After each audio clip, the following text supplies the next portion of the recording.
Bismillahirrahmanirrahim. Assalamualaikum warahmatullahi wabarakatuh. Alhamdulillahirabbil alamin. Nahmaduhu wa nasta'inuhu wa nastaghfiruh wa na'udzu billahi min syururi anfusina wa min sayyiati a'malina. May yahdihillahu fala mudhillalah wa may yudlilhu fala hadiyalah. Asyhadu an la ilaha illallah wa asyhadu anna Muhammadan abduhu wa rasuluh, amma ba'du. Qala Allah ta'ala fil Qur'anil Karim, a'udzu billahi minasyaitonir rajim. Bismillahirrahmanirrahim. Zuyyina lin-nasi hubbus syahawat minan nisa wal banin wal qanatiril muqantarah minadh dhahab wal fiddah wal khailil musawwamah wal an'am wal harth, dzalika mata'ul hayatid dunya wallahu 'indahu husnul ma'ab. Rabbi shrah li sadri wa yassir li amri wahlul 'uqdatam min lisani yafqahu qawli.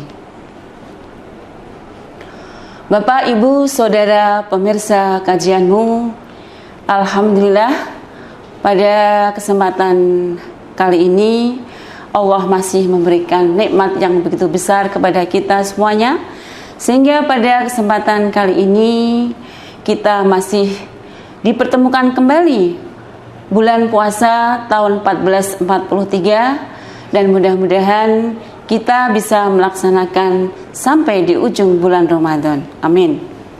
Salawat serta salam kita haturkan kepada Nabi besar kita Muhammad SAW beserta keluarga, sahabatnya, dan umatnya, dan mudah-mudahan syafaatnya terlalu terlimpahkan kepada kita semuanya, baik di dunia maupun di akhirat.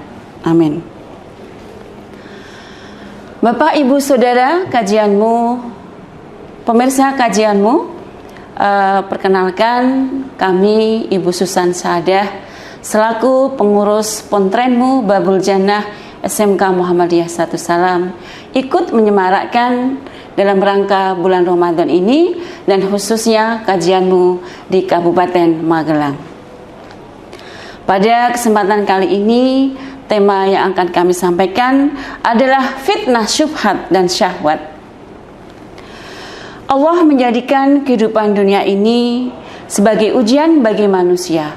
Begitu pula adanya anak, istri, kedudukan, jabatan, kekayaan, semuanya itu adalah ujian bagi kita selama kita menjalani kehidupan di dunia. Sebagaimana firman Allah dalam surat Al-Imran ayat 14, a'udzu billahi minasyaitonir rajim. Zuyyina lin-nasi hubbus syahawat minan nisa wal banin wal qanatiril muqantarah minadh dhahab wal fiddah wa khailil musawwah wal an'am wal harth. Dijadikan pandangan manusia kecintaan kepada hal-hal apa yang diingini, yaitu wanita-wanita, anak-anak, harta yang banyak, jenis emas, perak, kuda pilihan, binatang-binatang ternak, sawah ladang. Itulah kesenangan hidup di dunia, dan di sisi Allah tempat kita kembali. Bapak, Ibu, Saudara pemirsa kajianmu, di dalam ayat tadi disebutkan bahwa fitnah yang utama adalah fitnah wanita.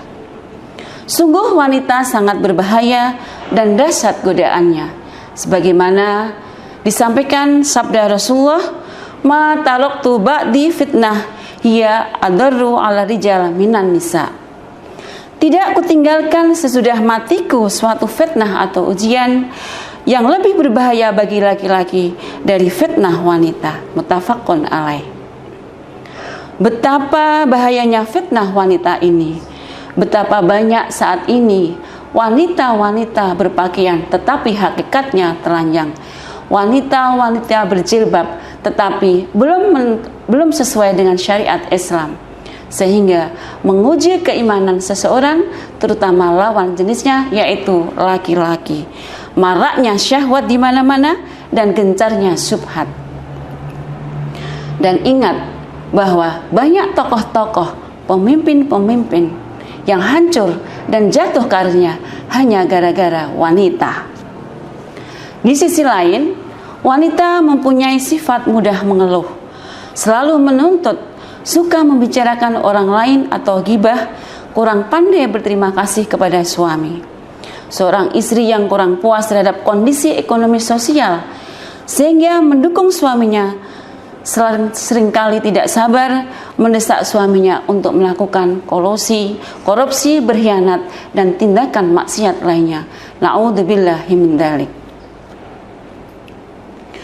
Bapak, Ibu, Saudara pemirsa kajianmu, maka dari itu Rasulullah memerintahkan kepada kita untuk senantiasa memilih wanita-wanita yang solihah, karena wanita yang solihah adalah perhiasan dunia.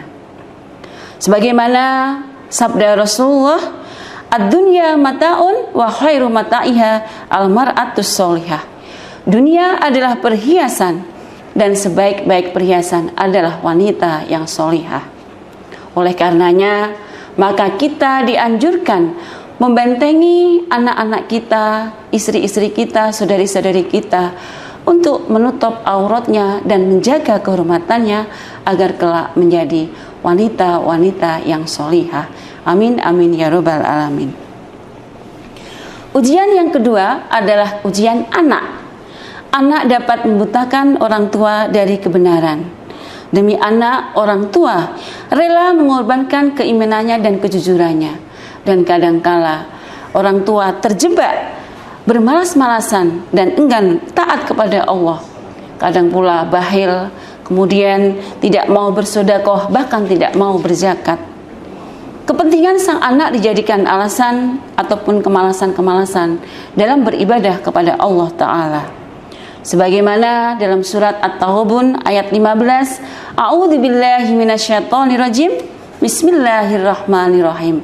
Innama amwalukum wa auladukum fitnah wallahu indahu ajrun azim. Sesungguhnya hartamu dan anak-anakmu hanyalah cobaan bagimu, dan di sisi Allah lah pahala yang paling besar. Kemudian juga disebutkan sabda Rasulullah, al-waladu mahzanatun majbanatun majhalatun mubholatun, bahwa anak itu dapat mendatangkan kesedihan, rasa takut, kebodohan, dan kebahilan. Hadis riwayat At-Tabrani. Maka wajiblah kita sebagai orang tua mendidik anak-anak kita agar menjadi anak-anak yang soleh dan solihah. Sebagaimana yang ada dalam kedudukan Al-Quran, bahwa anak ada 4 kriteria. Yang pertama, anak dijadikan kita sebagai zinah atau perhiasan. Kemudian anak dijadikan kita cobaan. Kemudian yang ketiga, anak dijadikan kita adalah permusuh atau musuh. Dan yang keempat adalah anak dijadikan kita qurrata a'yun, penyejuk hati. Tergantung bagaimana kita mendidik anak-anak kita. Apakah anak-anak kita akan menjadi zinah, cukup zinah saja, atau bahkan aduun, musuh kita, atau bahkan cobaan. Dan yang paling kita benarkan adalah anak dijadikan kita adalah qurrata a'yun atau sebagai penyejuk hati. Sebagaimana kita dianjurkan setelah sholat selalu berdoa, Rabbana hablana min azwajina wa dzurriyyatina qurrata a'yun waj'alna lil muttaqina imama. Bapak, Ibu, Saudara pemirsa kajianmu, ujian atau fitnah yang ketiga adalah harta. Ketahuilah bahwa fitnah harta ini adalah merupakan awal kebobrokan akhlak manusia. Karena banyak orang menimbun harta, mencari-cari harta dari siang sampai malam, malam sampai pagi, namun mereka tidak kenal waktu dan bahkan melalaikan akan adanya Allah Ta'ala. Mungkin Bapak Ibu bisa ingat tentang kisah Qarun, yang dia adalah banyak menimbun harta sampai dia angkuh dan sombong, dan dia mempunyai anggapan bahwa yang ia dapatkan adalah dari dia sendiri, bukan dari Allah Ta'ala. Kemudian dalam hadis disebutkan, inna likulli ummatin fitnah wa fitnatu ummati al-mal. Tiap umat mempunyai cobaan dan ujian sendiri-sendiri, dan fitnah cobaan umatku adalah kekayaan harta. Riwayat Tirmidzi. Itulah 3 tadi fitnah atau ujian yang ada dalam diri kita sebagai manusia, yaitu tentang wanita-wanita, kemudian anak-anak, dan yang ketiga harta. Namun Bapak Ibu, pemirsa kajianmu, selain fitnah syahwat, ada fitnah yang lain yang tak kalah berbahayanya. Apa itu Bapak Ibu? Yaitu fitnah syubhat. Fitnah syubhat adalah ujian yang ditimbulkan karena kesamaran halal dan haramnya. Hal ini sering menimpa kepada kita yang telah belajar dan menimba ilmu, akan tetapi baru sedikit dan tidak amanah terhadap ilmu itu sendiri. Dengan ilmunya yang minim, ia merasa telah mengetahui din Islam, tetapi dalam memahaminya ia seenaknya saja. Dia tidak mau dibetulkan dan tidak mau dipengaruhi oleh orang lain akan masukan-masukan yang benar. Sehingga pada saat yang halal dikatakan haram, yang sunnah dikatakan bid'ah, ia menjadi fitnah bagi orang lain. Akibat dari fitnah syubhat adalah taklid. Taklid adalah mengikuti orang yang tanpa ilmu. Taklid yang tidak diperbolehkan adalah mengikuti nenek moyang, adat istiadat yang mereka tanpa ilmu. Tetapi taklid yang diperbolehkan adalah taklid kepada Allah dan Rasulnya, ataupun mungkin taklid kepada seseorang yang dia konsekuen selalu terus menerus taat kepada Allah Subhanahu wa Ta'ala.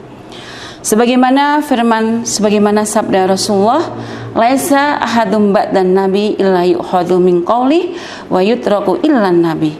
Tidaklah seorang pun sepeninggal Nabi yang patut diikuti perkataannya dan ditinggalkannya, kecuali perkataan Rasulullah harus diikuti semuanya.